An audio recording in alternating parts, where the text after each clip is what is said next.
Nagingon, kay kung tapos sila makaikyas gikan sa mga kahugawan sa kalibutan, pinaagi sa ilang kahibalo sa atong Ginoo ug manluluwas nga si Jesu-Kristo.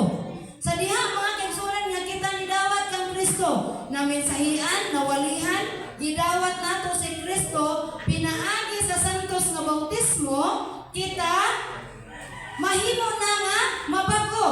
Apan kung atong padayon pagbasa so nagingon, kung tapos niini sila pagagapos-gapuson gihapon, no? Diha sa pagpakasala di kanila sa pagabuntugon. Kung dili nato kuno mabuntog mga kaigsuonan kaning pagpakasala nga unta ato namang nailhan si Kristo nga atong manluluwas, unya na gihapon kita nagpabilin. In other words, walay pagkausaba. Unsa giingon? Unya mas mangilad pa ang may tabok nila kaysa wala pa nila nailhan si Kristo. Hadlok ayo mga kaigsuonan, no? Sa Revelation chapter 16 verse 13 mga kaigsuonan, gihulag way diha ang usa ka hayop, no? Kanang mga baki ba, no? Mga hayop nga gisaysay sa pinadayag 16:13, mga pinakahugaw nga hayop mga kaigsuonan. Pinakahugaw, no? O gani pa sa according sa usa ka study, adunay baki or frog mga kaigsuonan nga poisonous. Kita nakabalo man sa siguro ta anak diri, no? Naamang tayo na ilan na diri nga ang uban anak magud kay gapangaon sila kay naay makahilo na po daw dili makahilo. I don't know kung unsay classification anak tinuod. Basta kay nagay gapangaon sa ato anak diri. Naapod gyud dili nila gakanon, no? Apan ang Biblia mga kaigsuonan nagisgot nga kana nga mananap or hayop pinakamahugaw na siya. Og sa panahon usab sa hampak, no, sa dili pagawas ni Paraon ang mga Israelhanon mga kaigsuonan sa Ehipto. Giwarningan siya sa Ginoo nga kung dili nimo pagawason ang akong katawan, hampakon kanako pinahagis baki. Mabasa sa Exodus chapter 8 verses 1 to 11 mga kaigsuonan, no? Ingon diya, og si Jehova misulti kang Moses, umadto ka kang Paraon ug ingnon mo siya. Si Jehova nagaingon ini, tuguti sa pagpalakaw ang akong katawan aron sila makaalagad kanako. Ug kung ikaw dili mutugot kanila sa pagpalakaw, aniya karon pagahampakon ko ang tanan mo nga utlanan uban sa mga baki. Utlanan gyud borders tanan mga kaigsuonan. Kanang tugpahan og makalilisan kadaghan nga baki. Sulod sa balay, gawas sa balay, mga tubig tanan ay baki. Unya, knowing mga kaigsuonan nga ang baki i-consider as pinakahugaw mga kaigsuonan, no? Ang 4 nag-ingon og ang mga baki nanaka sa ibabaw nimo og sa ibabaw sa imong katawan og sa ibabaw sa tanan mo nga mga sulugon. Og sa iyo ba mingon kang Moises, ingna si Aaron, toy-ura ang imong kamot uban sa imong sungkod sa ibabaw sa mga suba og sa mga sapa og sa mga danawan aron patungaon ang mga baki sa ibabaw sa yuta sa Ehipto. Ang sungkod ra gyud mga kaigsuonan. Pag-arsa sa sungkod, gihagsa ang porting daghanang baki sa Ehipto. Grabe kadaghan nga baki mga kaigsuonan. Og ang giingon sa 8, unya si Paraon mitawag kang Moises og kang Aaron og mingon kanila, magampo kamo kang Jehova aron kuhaon niya ang mga baki gikan kanako o gikan sa akong katawhan. Gipaymangnuan na biya siya daan, no? Nga ipagawas ang mga katawan namo kay aron walay baki nga moabot. Pero kay nagpagahi gid siya mga kaigsuonan sa iyang ibati. Unya pag-abot sa baki, nanghangyo ra pud siya nga ipaampo kay aron mawala, no? Apan mga kaigsuonan, ang 9 nag-ingon, og ningon si Moises kang Paraon, maghimaya ka sa ibabaw nako. Ano sa ako mag-aampo alang kanimo, ug alang sa imong ulipon, ug alang sa imong katawan. Aron ang mga baki pagalaglagon gikan kanimo, ug sa imong mga balay, ug magapabilin lamang sila sa suba. Mo giingon niya kang Paraon, ano sa amang kamuampo nako o mo surrender? Kaya aron ang mga baki mahanaw, no? Kaya aron imo na ipagawas ang mga Israelanon. Og siya kaingon, ugma. Ingon si Paraon mga kaigsuonan, ugma. Apan, atong tanawon mga kaigsuonan kung og siya mingon ugma og si Moises mitubag pagkabuhaton sumala sa imong pulong aron ka makailang nga walay usa kasama kang iyubang nga among Dios. Kung atong padayunon ang mao narrative mga kaigsuonan. Gipagawas na ba ni Paraon ang mga Israelanon? Wala ni hapon. Iyang gipagagan giilad-ilad na si Moses nga ugma. Dayon, no? Pagawson na nako kamo. Og si Moises diretso pa ni ampo nga huwag tangon ang mga baki. Apan wala mga kaigsuonan. Munang nidangat pagyud ang dugang nga mga hampa. Ang baki mga kaigsuonan, giilustrar siya sama sa usa ka mahugaw nga sala sa atong kinabuhi. No? Nga kung kita dili mo surrender diha sa Ginoo, dili gyud kini mawala nga sala mga kaigsuonan. Matod pa sa 1:5-19, kita nasayod nga kita iya sa Dios ug nga ang tibuok kalibutan anaa sa gahom sa dautan. No? Nakabaluta, madi ta tagayuta mga kaigsuonan, busa magani ka paniguro kita alagad sa Ginoo, bahalag magkinaot sa kalibutan. No? Maniguro gyud ta kay atong gihuna-huna gyud nga tagalangit gyud ta. Di gyud ta tagayuta. Apan let us not forget, di nato limtan nga ang kalibutan nga atong gipuy-an di pa nag-iya ni sa dautan nga mao si Satanas mga kaigsuonan. Busa-unsa may atong buhaton. Ang Pilipos 2:15 nag-ingon, aron mahimo kamong putli ug dili masalawayon, mga anak sa Dios nga mga walay buling, taliwala sa usa ka kaliwatan nga hiwi ug masupilon, nga sa taliwala nila kamo nagasidlak ingon nga mga kahayag dinhi sa kalibutan. Ang atong lesson ganina mga kaigsuonan, napahinumdum nato, no? Nga ang kahayag nga atong naangkon, ato gayon ipasidlak, ato gyud ipadayag, no? Ang Roma 3:23 nag-ingon, sanglit nakasala man ang tanan og nakabsan sa himaya sa Dios. Ayaw kamo pagpayuyon ining panahona. Nag-ingon ang Roma 12:12 mga kaigsuonan. Kay nga naman, kung dili usbay no ninyo ang inyong kaugalingon pinaagi sa pagbago sa inyong una sa labutan. Kaning atong utok mga kaigsuonan. Gibutang sa ibabaw sa atong kasing-kasing. Ay mo dominar sa atong kasing-kasing, di ba? Mga batanon. No? Gibutang ang atong utok sa ibabaw aron mo dominar sa atong kasing-kasing. Dili kay siya dominaran sa atong kasing-kasing ang atong utok. Maabot ba ang panahon nga mag-away ang utok ug ang kasing-kasing? Kaya nga naman, ang atong utok muingon nga ayaw na, pero atong kasing-kasing kay gilid-gilid pa mang gyud. Kay ganahan pag yun, mubuhat sa mga dili mao. No? Kay murag dili magikumalipay. Let us remember, nga ang kalibutan karon nag-promote, di ba? Live your life to the fullest. Kung unsang makalipay nimo.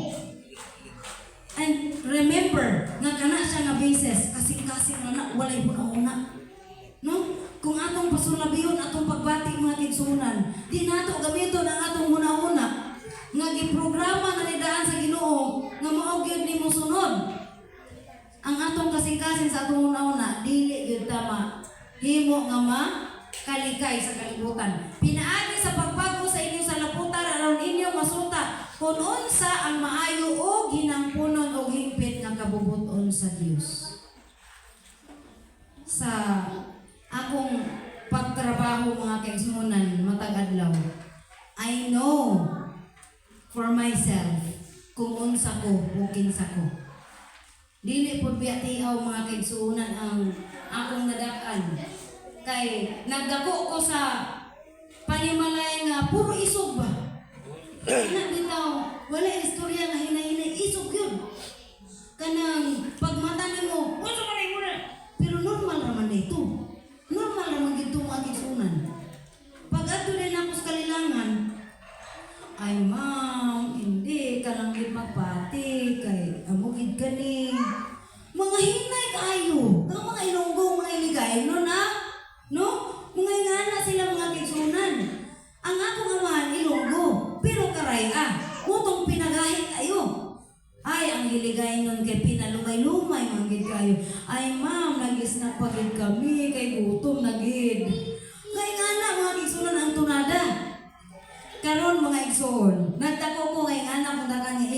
kayo. Until such time, nakaingon ko, dili man din maayo. Dili maayo. Na ako'y realization ba? Kaya nga naman, lately mga kaigsuunan, doon nga na ako'y mga realization previously, doon kayo ng mga panahon nga, dili gid maayo ka na siya. Noong nga taras, ako nagilpod na giampo sa Ginoo. Ang Ginoo tabangi gilpod ang taong ko. Nga mautro na ko ni akong kinaiya. Nga mura kong nasuko, bisag wa pa ko nasuko. Pero ang maminaw, abin na lang nasuko na gid ko mga kaigsuunan. Last semester lang yun. Kaya every end of the semester, kaya naaman ko mga kaigsuunan, nag-connect lagi sa college teaching sa Bukidnon State University. Every end of the semester, na-evaluation ng pagkabuhaton sa mga estudyante. I-evaluate nila ilang instructor. No? Tagaan nila grading ang teaching performance, tagaan po nila grading mga kaigsuunan ang imong classroom management, imong deliveries, imong lessons, tanan. Tapos appeal na mga kaigsuunan ang imong paano nimo i-deliver ang imong lesson na ay numerical na apoy kana ang gitawag og by words kay isulat gyud nila ilang comment sa ako mga kaigsuunan. Abi ninyo, tinuod ni mga kaigsuunan, this is the reality sa ato kanang ganahan lagi kay ta maminaw og dahigon ta ba nga very good teacher may nga na kita bisag kita gana bisag kinsa nato di ba ganan ta nagbutan pilitin siya nga tawo na pero makadungog ta kita mga kaigsuunan dili maayo ay kuan siya dili ta ganahan magretaliate ta masuko ta pero sa amo nga mga kaigsuunan sa amo ang field sa teaching career we will accept that as part of our professional growth no. We have to be open-minded that you cannot please everybody. Diba? Di ba kita na tao imong mapalipay? Nakita nga makakita yun nga unsay dili maayo nimo. And that is good. Nga naman, nobody is perfect. You will not improve. Dili ka motubo kung dili ka sultian nga may ani imong kakulangon, di ba? So, that is a good one. Nga makabalo ka ngani. Ang kabalo mo mga kaigsuunan, very common sa comments sa ako aside from very good in teaching, let us focus sa negative, kay positive man kani og negative. Ang negative gyud mga kaigsuunan. Ana ang estudyante if pwede lang ma-lower down ang tone sa voice ni ma'am. Ingana mga kaigsuunan, napay another, lahi nga pagka-state, but the same thought, nag-focus yun sa ako ang inistoryan sa akong tingog. Kay, muna daw kong suko. Ingana mga kaigsuunan ba, di ba? So, muna na, na-appreciate ba na ako mga kaigsuunan? Yes. Kay, na-notice na ko nga, lagi, as much as possible, gusto yun na ako nga, hinayon yun akong tingog during my class discussion. Pero lagi mga kaigsuunan.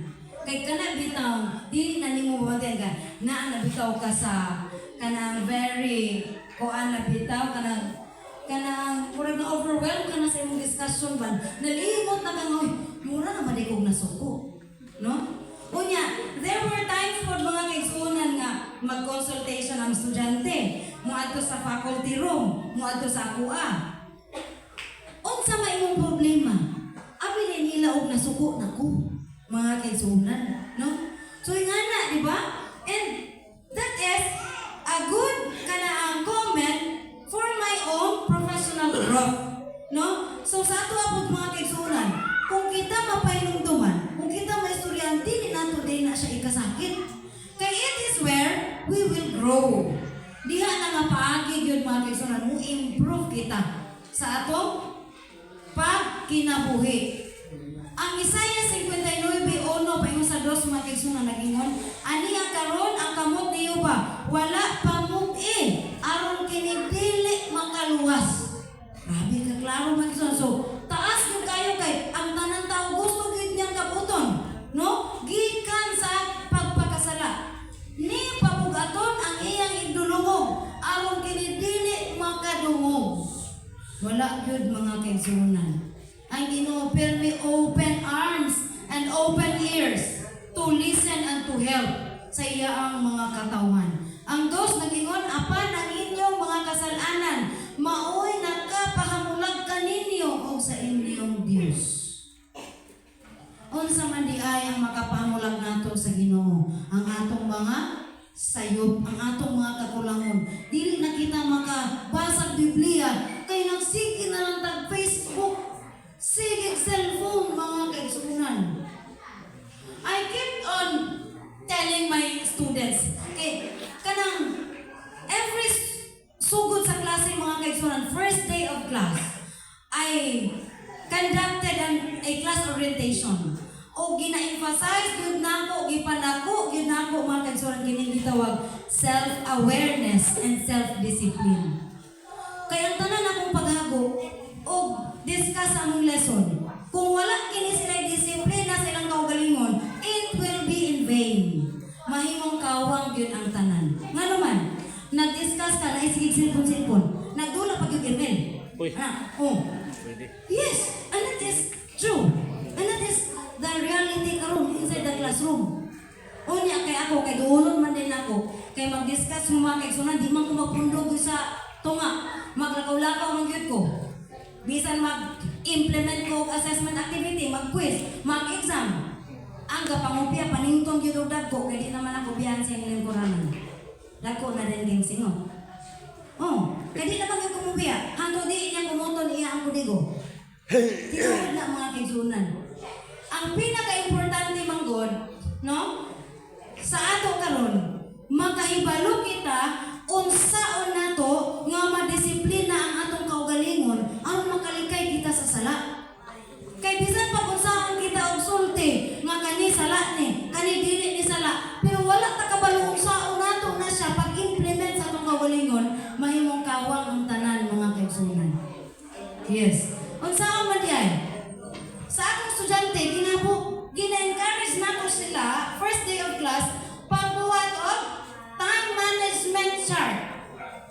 Kani nga oras, ting hugas plato. Kani nga oras, ting laba. Kani nga oras, ting Facebook. Kani nga oras, ting study. Kani nga oras, ting tulog. Anak, mga kaigsunan, organize ang tanan. Unsay imong gibuhat sa gihatag sa Ginoo nimo nga 24 oras. 12 oras pa ka natulog. O ang 12 oras pa di Facebook na lang. Di ba? Nga na ang mga kaigsunan. Manggalisod yung kumausan ang pagsugod. O kani, muni mong buhaton. Wala na katarungan nga dili mahimo. Nga naman, nakakanay guide, ipilit ka na sa kisame ni mo boarding out o sa dingding baka nga pagmata ni mo makita ni mo largo. Kay aron mag-guide ka, ma-remind ka. Kay sadto sa mga kaigsunan, ang atong mga batanon karon, grabe kamubo ang retention rate ug ang ilang memory rate sa ilang lesson. Pagsulod sa classroom, okay pa na pa interaction. Pagawas ana, wala na nakadumdum og subject-verb agreement. Wala na. Kay nauma naman daw. So pagkasunod lesson, lahi na pod. Pag-abot sa midterm exam or final term exam, maglisod ng answer, ila pinakuha ng review kay, nalimta naman daw to. Tanan, nalimta na, wala na daw nadumduman. Lisod mga kaigsunan. Sa atong Kristohanong kinabuhi, sama sa tanian ng mga kaigsunan. Basin bayag nadasig rata samtang napat sa sulod simbahan. Paggawas nato, nanatas merkado, nanatas sa mall, or asa na ta nakapaingon, nalimot na ta sa ato ang pagka-adventista. Ug unsa ang mga prinsipyo sa Kristohanong Adventista. Di ba? And that is sad scenario sa ato ang Kristohanon nga pagkinabuhi, mga kaigsunan. Dili gyud siya makalipay sa Ginoo. Nga naman, daily connection ang gikinahanglan sa Ginoo sa ato ang relasyon diha kaniya. Ang Galacia 5:19 og paingon sa 21 nagingon, og dayag kaayo ang mga buhat sa unod nga mao kini: pakighilawas, kahugaw, kaulag, pagsimbag mga Dios-Dios, panglamat, mga dinumtanay, mga pakigbingkel-bingkel, pangabugho, kapungot, iya-iyahay, sinupakay, pundok-pundok, kasina, hubog-hubog, hudyaka,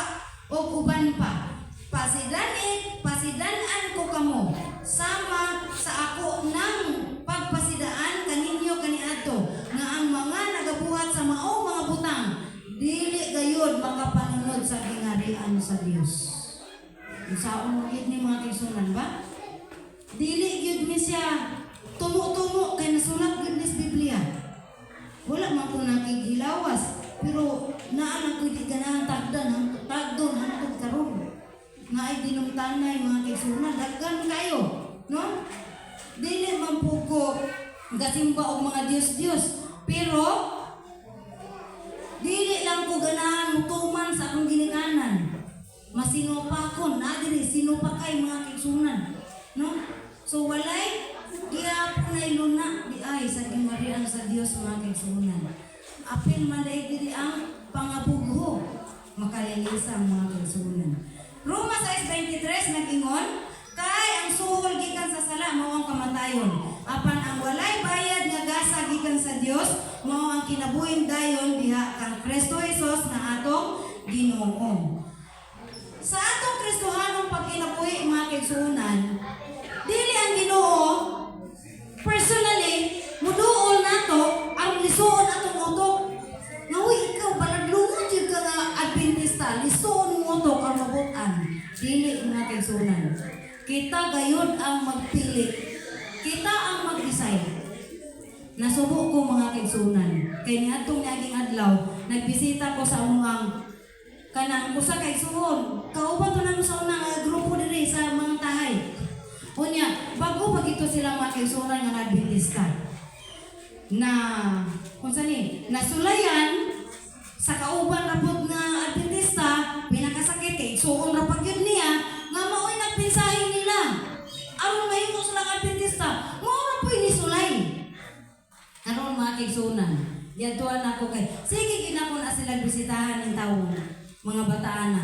Kay gakaingawa gyud ko mga kaigsunan nga dili na gyud sila nato makauban og simba.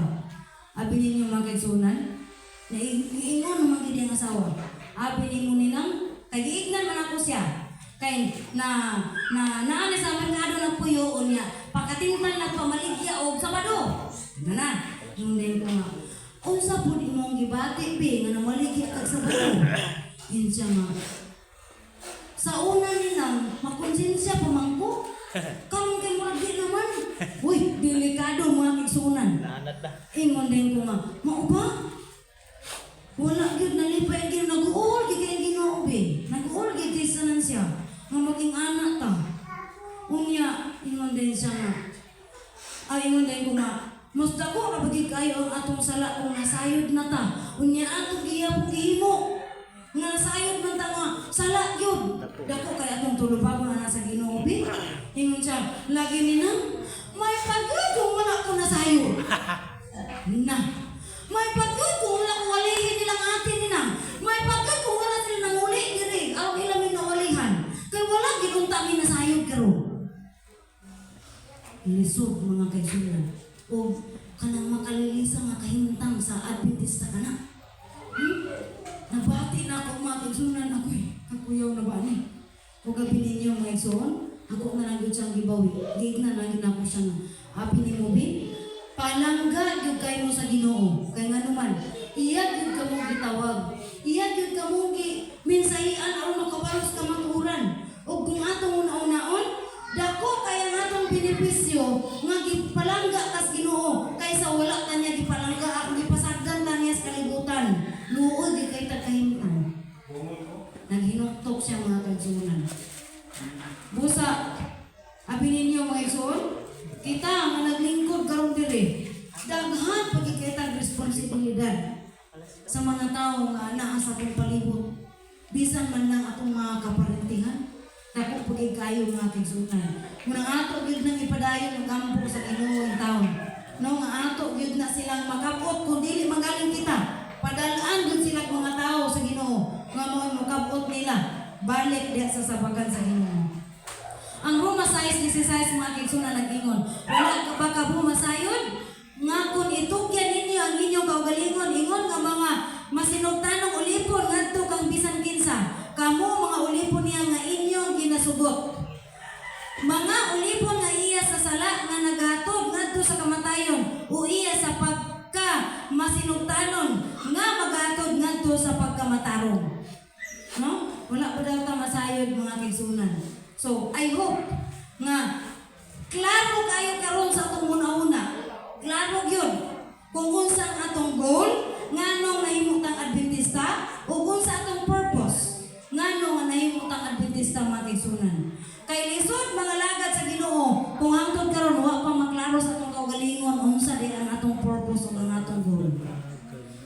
usa ka estudyante mga kaigsunan. Niadto kay eskwelahan wa kabalo nganong eskwela siya. Lisod biya na siya nga panguna-una. Ma'am, eskwela man ka. Eskwela man ako silingan, ma'am. Huy! Ba? Yes! Ako na ginabuhat sa mga estudyante. Basin ba yan? Eskwela lang mo diri kay napugos mo kay. Uy, sikat kayo magsuot og uniform sa BSU. Ang silingan nagsuot-suot sa aga kay tanahon. Eskwela na lang po ko. Basin ba din nga atong mindset ba? No? Sa ato pang mga Kristo, nalami kay mga Adventista tanahon mo, kay pagkasabado, porma kayo, marag mga abogado.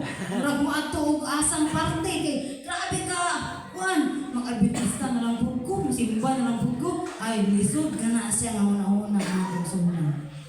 No? Kinahanglan nga karon pa lang, klaro na daan sa atong una-una, kung asa kita padulong, unsa ang atong purpose, o unsa ang atong goal. Ingon nga mga Kristohanong Adventista. Ang Hebreo 5 mga kaigsunan, 8:29 nag-ingon, o bisan tuod siya anak, siya nakakaton sa pagkamasinugtanon, pinaagi sa mga butang nga iyang giantos. O sa nahimo siyang hingpit, siya nahimong tuburan sa dayong kaluwasan, alang sa tanang magasugot kaniya. Dili di ay ta mga kaigsunan taman rasat kanang pagpaniguro sa atong kaugalingon ba, no? Kita mga Kristohanong Adventista kanunay ginawalihan gina painumduman may tungod sa discipleship, no? Making disciples. Dili kay humanta na gibati nato ba nga sigurado nga gikuha ni ng malamig. Okay na ni. O ya imong apay di ay sige kang simba imong apay o ka kay balos na kay mintang ba. Kay wala po nimo na pangmusta. Kumusta naman ka, brad? No? Unya, grabe naman ka problematic. Kapit naman ay mag-suicide mga kaigsunan. No? So, dako kita, responsibilidad niya na isang pagpangumusta na lang. Kumusta man? No? Hingana mga kaigsunan. Kaya na ay mga tao nga, gamiton sa Ginoo kita. Ang ato silang makabot. Pero kung wasa tayo buhaton nga action, halili, yun na maganan sa Ginoo. Ato yun mga kaigsunan nga hinumduman. Nag-ingon ang 2 Timoteo 3:4, mabudhion, madali-dalion, tigpaburot, nga nagahigugma sa kalipayan, inay sa Dios unta hinuon. Kadaghanan sa mga tao nagpabilin ini ng mga sala. Nga dili ra ba gusto nga kuhaon sa ila. Kaya ako ba moingon, kung kuhaon lang gini akong garbo, nga akong paghambugiro, wa na kay mabilin ako. Mao na lang gid niya akong ikuptan ang akong paghambugiro. Kung kuhaon pa ni, wa na kay mabilin ako. Nahay mga ingana mga kaigsunan, no? Kadungog yung ana. Daw kay dili man dita gusto nga kuhaon na sa ato na dili kita makaadtog langit ani, usaon na lang, no? Ang 2 Corinto 12:21 nag-ingon, nahadlok ako nga inig-ana ko niya pag-usab. Ingon ang Dios mga kaigsunan, tingali pagapaigopson ako sa akong Dios sa inyong atubangan. O nga pagkasub-an ko ang daghan kanila nga na nagpakasala kaniadto og wala maginulsol sa kahugaw o pakigilawas o pagpatuyang nga ang maong mga butang ilang ginabatasan. Ang balaka gibya kayo ang Ginoo sa ato ang mga kaigsunan. Pero sa iba, naamagutay mga panguna-una nga murag dili nga gikuan ni mapasaylos Ginoo. Kay dako lagi kayo ang akong sala. Kana siya mga kaigsunan, remember, iya ginabuhat ni Satanas. Iya nang buhat ni Satanas. Once kani nga mabati na tao una-una nga ang Ginoo dili ta mapasaylo mga kaigsunan, iya gyud ng Satanas. Kay matud pa sa atong lesson kanina, grabe ang gugma sa Ginoo sa ato. No, grabe ang iyang kaingawa sa iyong mga katawhan. Busa nga bisag unsa pa kita karon, bisag unsa pa kita kaambugiro, kung unsa pa ang atong mga sala, kung ato nang ihatag sa Ginoo, iya gyud ang tabangan sa way pagduha-duha. Pero giignan ta, ipadayag isulti sa Ginoo ang tanan nimong gusto nga buhaton niya kanimo. Kay di mo po siya mapubuot isuon, dili mo gusto niya nga kuhaon nimong pagkaambugiro, niya kuhaon niya. Dili po niya buhaton.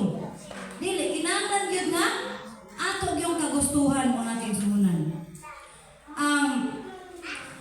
Tito 1:15 nag-ingon, alang sa mga maputli, ang tanan butang maputli.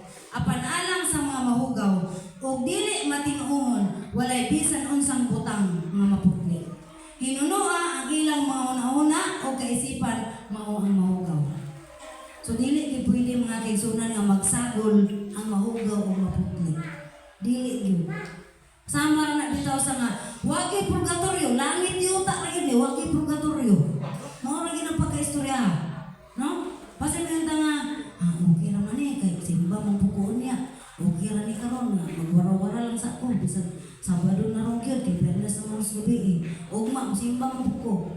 Dili gyud sa pwede mga kaigsunan. No? Di gyud pwede. Okay ra ni kay permi man kog simba kada Sabado bahala sa ikog supak-supak sa akong ginikanan. Di gyud pwede magsagol ang mahugaw o ang maputli mga kaigsunan. No? Kung ang sala o ang matarong lahi gyud na sila. Di gyud pwede iuban. No? Sala gyud na mga kaigsunan. Tarong gyud na siya. Sakto gyud na siya. Sa akong mga kauban mga kaigsunan. Ka-familiar man mo anang 888 ba sa itong gobyerno? Kung natin mga complain ba? No? 888 ta. No? Hindi PWS. Grabe na gurong 888. Ano ka nadawat ba? Kaya grabe ka trending ang ilang mga corruption ng mga anomalya. Sa bukso mga kaigsunan or BSU, namin gitawag boses. Wherein, tanan complain sa mga estudyante. But it's not only a complaint. Kaya gitawag mo siya feedback mechanism. Kung naay feedback si student with regard sa iyang instructor, pwede niya na padala dito sa boses. Pananglitan, naa siya reklamo, nga kanina maestro na. Or else, iyang i-appreciate ba? Kay nalipay siya, kay very buutan kaning instructor, kaning campus head or whatever, department head, pwede ka na i-boses. Kay feedback mechanism siya. So, dili lang siya ka-focus sa mga complaint. Naunsa man yung pagkahintanga mga kaigsunan. Nga last semester, sa amo sa General Education Department, 5 kami kabuok ng faculty sa Kalilangan campus kay Kalilangan man ko karon assign. Ang akong kauban tanan nga upat na boses na. Ako na lang ang wala. Ug ang boses mga kaigsunan, negative gayon. Ang uban nagreklamo silang grado, ang uban nagreklamo sa mga implementing activities, ning anak. Niignan din ko sa akong kauban. Ako itauran ta lagi ni Corona si Ma'am Karen kay siya lagi ang wala na boses diri. Koronahan lagi nato ni siya. The point mga kaigsunan, or my point is, kitang mga Kristohanong Adventista, we have different approach in dealing with people. Diba? Lahi man gyud kita makikistorya sa mga tao. Lahi gyud ta sa mga dili Adventista. Because we are peculiar. Mo gyud dapat ang atong barugan mga kaigsunan. Dili kay kung unsa iya ang pagtagad sa uban nga dili sa Adventista kita po parehas no. Ato gyud nang paningkamutan mga kaigsunan nga malahi gayud kita. Every time mga kaigsunan musulod ko sa akong klase. Before ko musulod gayud ko og CR mga kaigsunan, mag-ampo gayud ko. Nga naman, basin makasulti kog pulong nga gamiton unya ni Satanas. Nga dili mao ang pagdawat sa estudyante ba? Mo na mga kaigsunan, abot nakabantay siguro akong utility kay doon ra mo siya sa CR. Every time mo ato ko sa akong klase, nagbitbit akong laptop, nagbitbit akong mga attendance sheets and everything. Musulod gyud kog CR mga kaigsunan. Mga muyo gayud kus Ginoo. No? Kita walay imposible mga kaigsunan. Kung ato yung hangyo ng Ginoo ba? Kana bitaw makikistorya tag tao? Ang Ginoo gyud atong hangyo nga mugamit nato mga kaigsunan. Kay kung atong saligan ang atong abilidad, ang Satanas abtik ayo. Mupunit sa mga pulong nga dili unta to. Bad ang imong intention pero gamiton to niya. Muna sa akong mga estudyante mga kaigsunan, ako gyud sila gina-remind permit. Nakita na ko ang isa ka post sa Facebook ba? Education is not about teaching the students what to learn, but it's about teaching the students how to learn. Kana ba? No? Kana siya nga point. Kay kung magsige lang kag rak-rak, pareha karon, magsige lang tag pamina o bisay ang magwawali sige lagwali, pero wala kabalo ang mga audience or the congregation unsaon nila mga kaigsunan, it will not make sense. Wala good siya kuan pulos mga kaigsunan. Mga importante gyud nga ato gyud masabtan. Mabala nato unsaon kay nato diay ang pagkinabuhi. Di gyud pwede isagol ang sala o ang matarong. Matarong gyud. Adventista gyud. Di pwede nga Adventista ra tag Sabado. Pagkalaing adlaw mahimo na tang lahi. Dili pwede na mga kaigsunan. No? Ato yung barugan ang atong prinsipyo ng mga Adventista. Tanawa ninyo nga walay bisan kinsa nga mapakyas sa pagkabot sa grasya sa Dios, nga walay gamot sa kapaitan, nga mugitib og mahimong kasamok, og magahimog kasamok og tungod ini ang daghan mahitagdan sa kahugaw. No? Ngilad mga kaigsunan. Ang Santiago 1:21 nagingon, busa luguri ninyo ang inyong kaugalingon sa tanang bulig. Manglugod gid ta mga kaigsunan. Sa unsang paagi, pinaagi sa gahom sa balaan ni Espiritu. Atong ipadala tanan sa Ginoo ang atong mga gusto, mga pag-uhom sa atong kaugalingon. Pinaagi ni ana mga kaigsunan. Iyan gyud ang pag-uhom. Sa una lay akong mindset sa bata-bata pa kong mga kaigsunan. Kulang pa siguro ko og pagpangamuyo sa Ginoo ba. Nga iyang baguhon akong kasing-kasing. Makadungog ganit kong istorya mga kaigsunan din mayo. Dali ko kung retali. Kay isog biya ko. Nagdako biya ko nga isog. Oh, akong papa giagi biya ko nga gitar-gitarget may kutsilyo. Ipatindog kami daw gitar-gitarget may kutsilyo. Yung hadlok-hadlok barka. Na babae pagyug ko, akong isa ka mangod bay, turo kami kabuok, kasunod. Duha ka bay, isa ka laki. Pero ang Ginoo mga kaigsunan will do wonders good. Sa atong kaugalingon kung atong yung hangyo niya, Ginoo tabangi ko nga makasayon na ko kanisa sa ubahan. Ginoo tabangi ko nga dili na ko makakitag sayop sa uban. Ginoo tabangi ko nga ako makita ang matagtawang kandidato gid ni sila sa langit. Ginoo tabangi ko nga dili na ko makita ang sayop sa akong abay pirmi kada Sabado. Kay ma-distract gyud ko. No? Ingana ra gyud mga kaigsunan. Wala gyud imposible sa Ginoo. Iya gyud tang tabangan mga kaigsunan. Ang una Tesalonica 4:7 nag-ingon, kay ang Dios wala magtawag kanato alang sa kahugawan, kundi diha sa pagkabalaan. Mga kaigsunan, karon nga kautuhon, ang Ginoo nagaimbitar kanatong tanan, nagpahinumdom, no? Nga ang tanan kung unsa man ang sala nga nihawid karon sa atong mga kinabuhi, andam gayon siya nga mo wagtang ni anang tanan kun kita motugyan sa tibok natong kasing-kasing huna-huna o galag diya sa iya ang mga kamay. Ang Ginoo mga kaigsunan malipay nga bation nato nga Ginoo kulang kay ko kadasi tabangi ko, no? Malipay sa ana mga kaigsunan. Malipay ang Ginoo nga atong isulti niya nga Ginoo tabangi ko nga dili na ko mag-Facebook ug adlaw sa Sabado. Ginoo tabangi ko nga ako madisiplina ako kaugalingon. No? Kay aron mahimo ko nga tapos unya diha sa imong gingarian. Sa makausa mga kaigsunan akong basahon alang sa pagsira sa atong mensahe karon. Kay ang Dios wala magtawag kanato alang sa kaugawan kundi diha sa pagkabalaan.